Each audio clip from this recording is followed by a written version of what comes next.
Assalamualaikum warahmatullahi wabarakatuh. Bismillahirrahmanirrahim. Alhamdulillahirabbil alamin.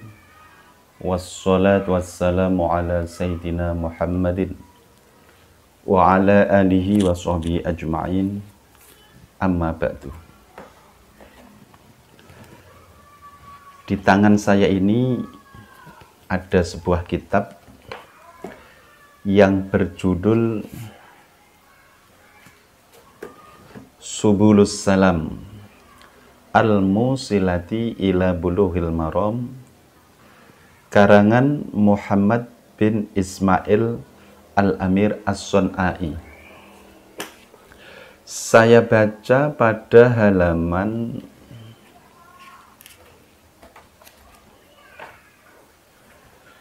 97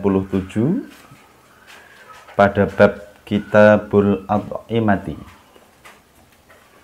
Sebelum saya membacakan beberapa hadis di dalam kitab ini, sebagai muqaddimah, Allah Subhanahu wa taala berfirman,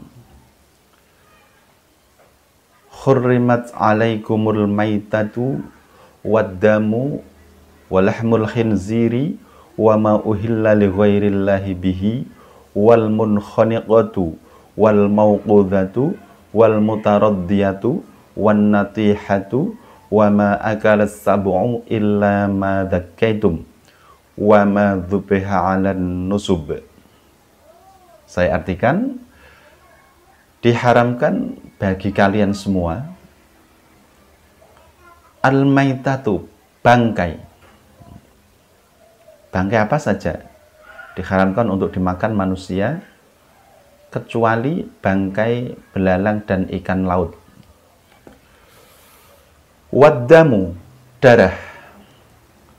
Walahmul khinziri, dan daging babi. Wama uhilla, dan daging hewan yang disembelih li ghairillahi, untuk selain Allah. Wal munkhaniqatu, hewan halal yang mati karena tercekik. Wal mauqudhatu, hewan halal yang mati karena dipukul. Wal mutaraddiyatu, dan hewan halal yang terjatuh, mati karena jatuh. Wan natihatu, dan hewan halal yang mati karena ditanduk oleh hewan lain. Wama akalas sabu'u, dan hewan halal yang dimakan binatang buas. Illa ma dzakkaitum, yang saya sebutkan tadi, kecuali hewan yang kalian berkesempatan untuk menyembelih, sempat disembelih. Wama dzubiha 'alan nusubi, dan hewan yang disembelih atas nama berhala, untuk berhala. Ini semua haram, diharamkan oleh Allah Subhanahu wa taala dan disebutkan secara jelas di dalam Al-Qur'an. Bab makanan. Hadis nomor 1237. An Abi Hurairah, dari Abu Hurairah radhiyallahu anhu, anin nabi, dari Nabi, qala, Nabi berkata, kullu dzinabin, setiap hewan yang mempunyai taring, minas sibai, yang tergolong dari hewan buas, fa'akluhu haramun, maka memakan hewan tersebut hukumnya haram. Hadis riwayat Muslim. Hadis ini menunjukkan atas haramnya hewan yang mempunyai gigi taring.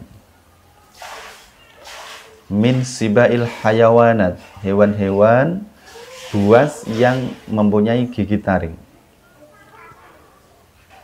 Wan nabu, yang dimaksud taring, an-nabu, bahasa Arabnya an-nab, as-sinnu khalfar rubaiyati, gigi yang terdapat di belakang gigi seri, seperti yang saya baca di dalam kamus.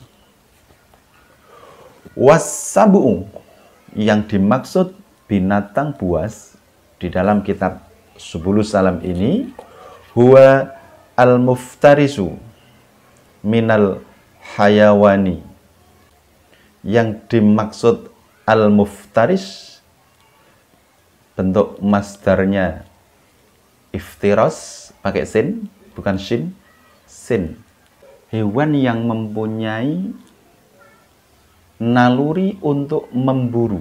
Annahu naha an akli kulli dhi nabin minas siba, bahwa Rasulullah SAW melarang kita untuk makan setiap hewan yang mempunyai gigi taring dari binatang buas. Selain mempunyai nyali untuk memburu, wayakuluhu qahron, hewan tersebut memangsa dengan paksa, wa qasron, dengan kekuatan dan tekanan, kal asadi, seperti harimau, wadhi'bi, dan serigala, wan namri, dan macan tutul. Wahtalafal ulama, para ulama juga terjadi perbedaan pendapat. Faqala Abu Hanifah, Abu Hanifah berkata, kulluma akalal lahma, setiap hewan yang memakan daging, hewan pemakan daging, karnivora, fahuwa sabu'un, dia itulah masuk kategori binatang buas. Ini pendapat Imam Abu Hanifah. Hattal fil, bahkan sehingga gajah. Gajah pun jika memakan daging termasuk dalam kategori binatang buas. Wadhabu, anjing hutan. Wa qala asy-Syafi'i, Imam Syafi'i berkata, yahrumu minas sibai ma ya'du 'alan nas, yang diharamkan dari jenis binatang buas adalah setiap binatang yang memusuhi manusia. Kal asadi, seperti macan, wadhi'bi, serigala, wan namri, macan tutul, dunad dobu'i, tidak memasukkan gajah, wasa'lab, juga tidak memasukkan serigala. Hadis yang ke-1238 min hadisi Ibnu Abbas, dari hadis Ibnu Abbas radhiyallahu anhu, bilafzi naha, dengan lafadz redaksi naha, Rasulullah melarang, wazada, dan Ibnu Abbas menambahkan, wa kullu dhi mihlabin minat toir, dan setiap hewan yang mempunyai kuku, cakar yang kuat, kuku atau cakar dari bangsa burung. Saya lihat di dalam kamus Al-Munawwir Arab Indonesia, al-mikhlab dhufrun, dhufru kulli sabu'in minal mashi wat tayri. Al-mikhlab yang dimaksud adalah kuku setiap binatang buas, dari yang berjalan ataupun yang terbang. Ala madhabi Ahmad ma lafzuhu, ada juga menurut madhab Imam Ahmad hadis yang redaksi lafadznya adalah wa yahrumu minat tayri ma yasidu bimikhlabihi, dan diharamkan dari bangsa burung hewan yang memburu dengan cakarnya atau kukunya. Ka'uqabin, seperti burung raja wali. Wabazin, burung palkon. Ini juga masuk kategori burung raja wali. Wasokrin, burung elang. Wabashikin, burung yang banyak berkicau, burung berkicau. Wasyahinin, secara umum banyak orang Arab yang mengartikan burung elang. Kembali ke burung yang suka berkicau tadi, seperti contoh burung pipit. Ini juga masuk kategori bangsa burung yang diharamkan untuk dikonsumsi. Hadis yang ke 1240, Wa'an Ibni Abi Aufa, dari Ibnu Abi Aufa radhiyallahu anhu qala, ghazawna ma'a Rasulillah, kami berperang bersama Rasulullah sallallahu alaihi wasallam, sab'a ghazawatin, 7 kali pertempuran, 7 kali peperangan. Nakulul jarada, kami hanya memakan belalang. Wahwa dalilun ala khilil jarad, hadis tersebut menunjukkan atas halalnya memakan belalang. Wa akhraja Ibnu Majah an Anas, Ibnu Majah juga mengeluarkan hadis yang diriwayatkan dari sahabat Anas. Beliau berkata, kana azwajun nabi yatahadaina, istri-istri Nabi sallallahu alaihi wasallam saling memberi al-jarada fil adbaq, belalang di dalam beberapa wadah nampan. Wa yu'kalu indal jamahiri,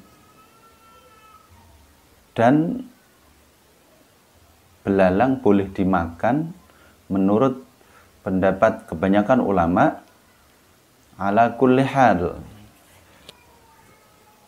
atas keadaan apapun.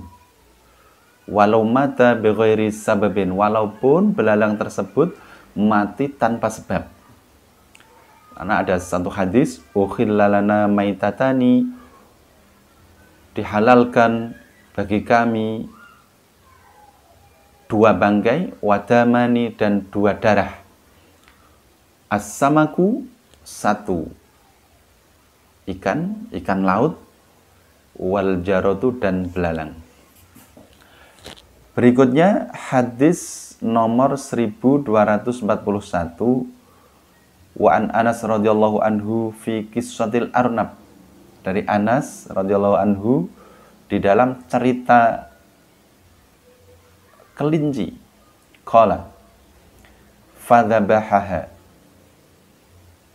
Anas berkata pernah menyembelih kelinci, faba'atha biwarikiha, kemudian Anas mengirimkan paha kelinci ila Rasulillah, kepada Rasulullah sallallahu alaihi wasallam, faqabilahu, maka Rasulullah menerima paha yang dikirimkan oleh Anas tersebut, paha kelinci. Ini menunjukkan bahwa kelinci halal dimakan walaupun Anas tidak melihat Rasulullah memakannya, tetapi karena Rasulullah menerima, berarti daging kelinci diperbolehkan untuk dimakan, dalam arti halal. Wa akhrajal Baihaqi an Umar wa Ammar misla dzalik, hadis yang diriwayatkan oleh Al-Baihaqi dari Umar dan Ammar senada dengan hadis di atas tadi. Wa annahu amara bi akliha, sesungguhnya Rasulullah memerintahkan untuk memakan daging tersebut. Walam yakul minha, dan Rasulullah tidak memakannya. Memerintahkan orang lain untuk memakan, tetapi Rasulullah sendiri tidak memakan. Ini menunjukkan bahwa daging kelinci halal dimakan. Hadis nomor 1242, wa an Ibni Abbas, dari Ibnu Abbas radhiyallahu anhuma qala, Ibnu Abbas berkata, naha Rasulullah sallallahu alaihi wasallam, Rasulullah melarang an qatli arba'in minad dawab, membunuh 4 macam hewan.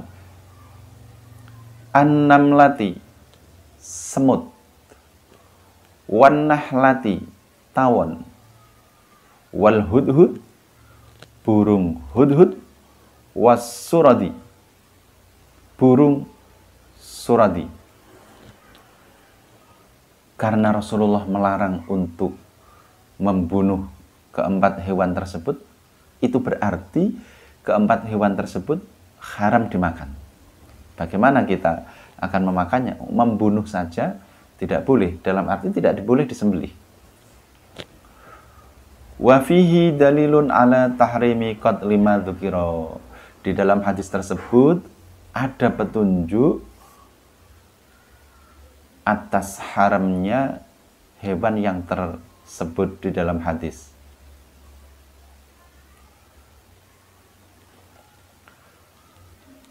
Hadis berikutnya, wa an Ibni Umar, dari Ibnu Umar radhiyallahu anhuma, annahu su'ila anil kunfudz, bahwa sesungguhnya Ibnu Umar ditanya tentang masalah landak.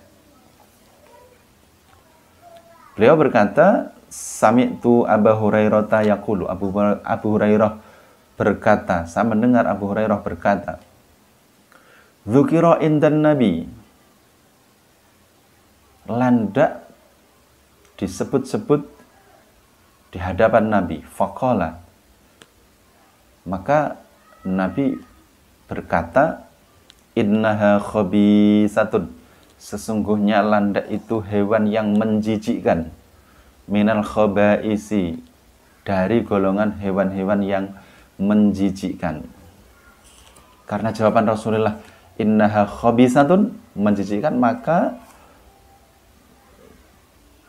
jumhurul ulama mengambil kefahaman bahwa landak itu diharamkan, tidak boleh dimakan karena termasuk hewan yang menjijikkan.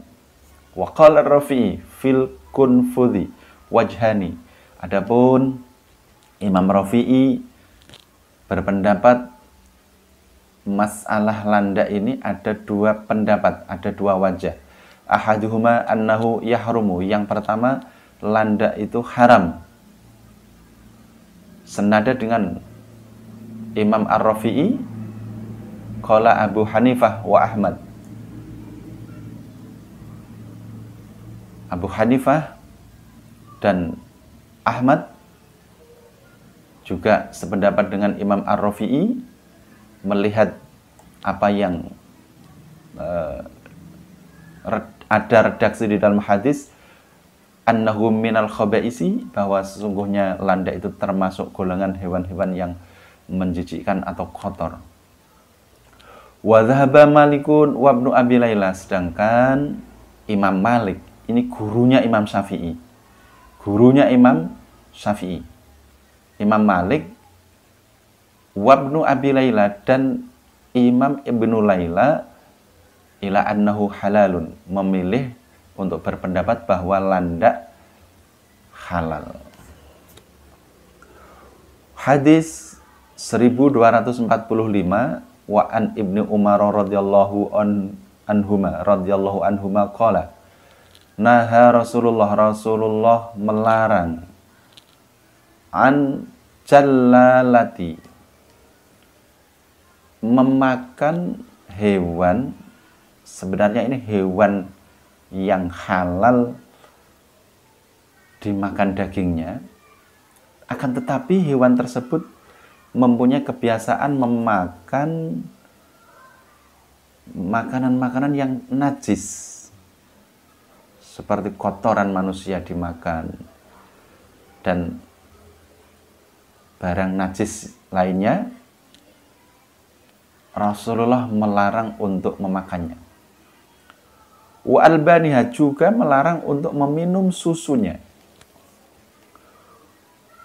Wal jallalatu, yang dimaksud al jallalah ya allati ta'kulul azarata wan najasati, yaitu hewan yang suka memakan kotoran dan barang-barang yang najis.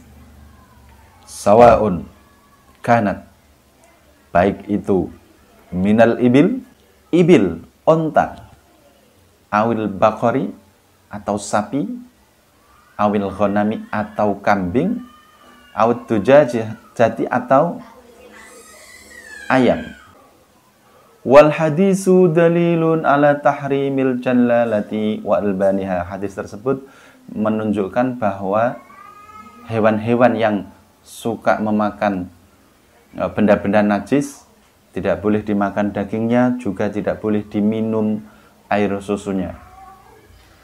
Wa tahrimir rukubi 'alaiha, dan juga diharamkan untuk menaik di atas punggungnya.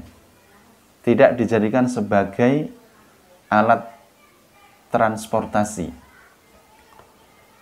Wa qad jazama Ibnu Hazm annaman waqafa fi Arafatin.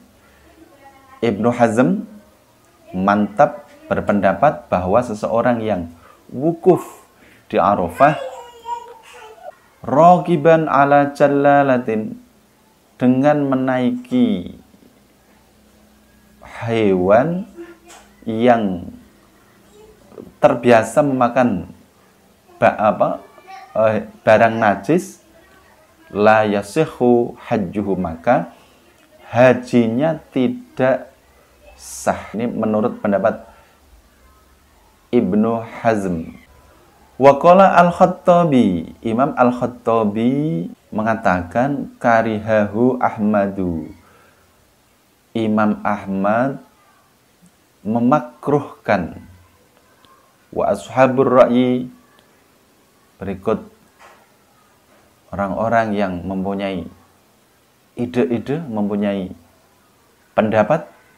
Wa Syafi'i, dan Imam Syafi'i. Imam Syafi'i termasuk memakruhkan ketika ada orang yang wukuf di Arafah dengan menaiki hewan, kendaraan hewan yang suka memakan benda-benda najis. Waqalu, dan mereka berkata, yaitu Imam Ahmad dan santri-santrinya, juga Imam Syafi'i mengatakan la tu'kalu hatta tuhbasa ayyaman, hewan tersebut tidak boleh dikonsumsi sehingga di karantina beberapa hari. Di karantina beberapa hari. Qad ayyana fil hadis, di dalam satu hadis jelas diterangkan habsaha arba'ina yauman, mengkarantina hewan tersebut selama 40 hari. Wa kana Ibnu Umar yahbisu ad-dajajata salasata ayyamin, sedangkan Ibnu Umar mengkarantina ayam cukup hanya 3 hari. Jadi kalau ayam cukup 3 hari, kalau hewan-hewan yang dicontohkan tadi ada onta, sapi, kuda, kambing, kerbau juga dikarantina selama 40 hari dengan memberi makan dari makanan-makanan yang suci, rumput misalnya, atau katul, atau makanan yang lain yang bukan termasuk benda najis. Hadis nomor 1246. Wa an Abi Qatadah radhiyallahu anhu fi qissatil himaril wahsi. Abu Qatadah menceritakan tentang kisah himar al-wahsi, zebra. Bagaimana zebra ini? Halal atau haram? Fa'akala minhun nabi. Maka Nabi juga mengkonsumsi dari daging zebra. Itu berarti daging zebra halal untuk dikonsumsi. Wa an Asma binti Abi Bakrin, ini hadis yang ke-1247 dari Asma putri Abu Bakar radhiyallahu anhuma qalat naharna ala ahdi Rasulillah, kami menyembelih binatang di zaman Rasulullah sallallahu alaihi wasallam, farosan, yaitu kuda. Fa'akalnahu, maka kami memakannya. Dalam arti kami itu ya, Asma berikut Rasulullah sama-sama mengkonsumsi daging kuda. Wal hadisu dalilun ala hilli akli lahmil khayli. Dalil hadis ini menunjukkan atas halalnya memakan daging kuda. Hadis yang ke-1247, wa an Ibnu Abbas radhiyallahu anhu qala, Ibnu Abbas berkata, ukilat dabbu ala ma'idati Rasulillah,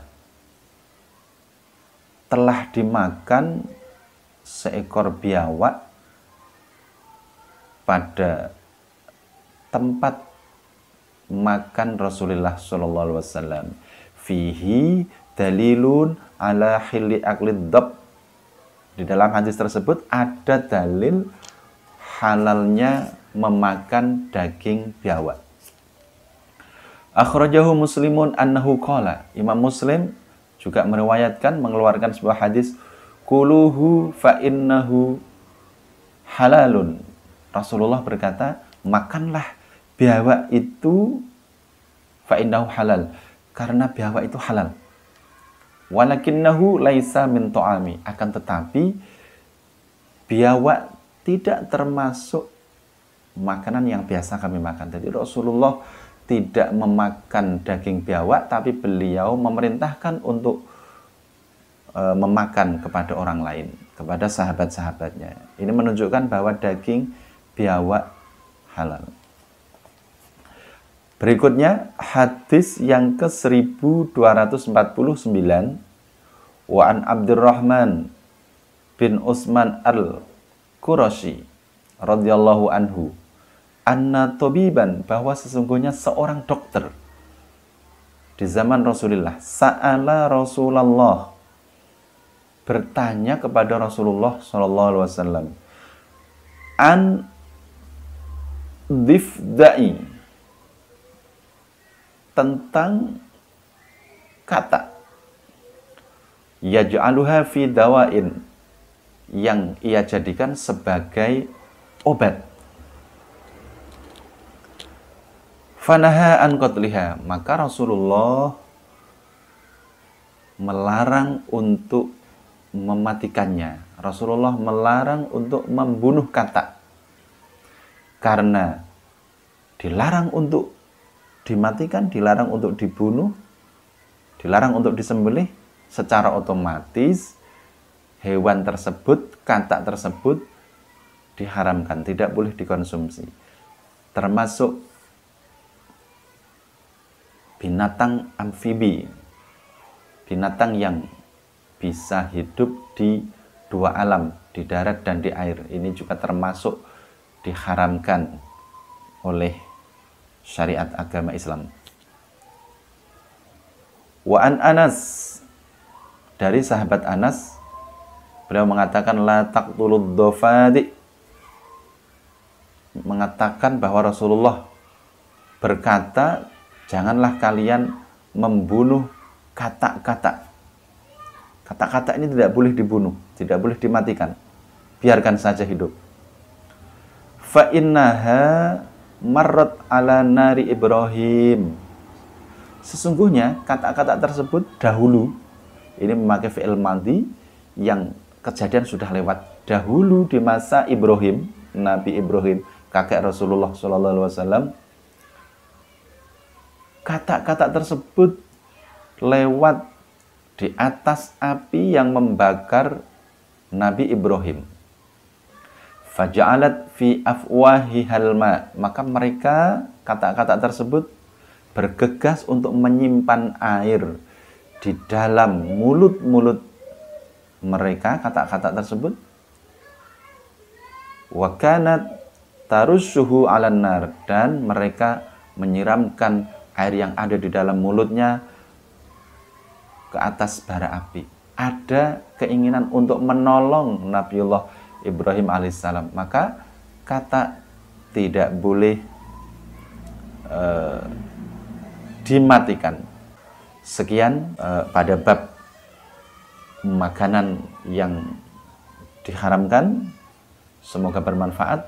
Selalu mencintai hadis, selalu mempelajari hadis, karena hadis menceritakan apa yang dikatakan Rasulullah, karena hadis menceritakan, menerangkan apa yang dilakukan oleh Rasulullah, dan juga hadis menceritakan apa saja yang terjadi di zaman Rasulullah SAW. Dan ini patut kita dalami, patut kita pelajari.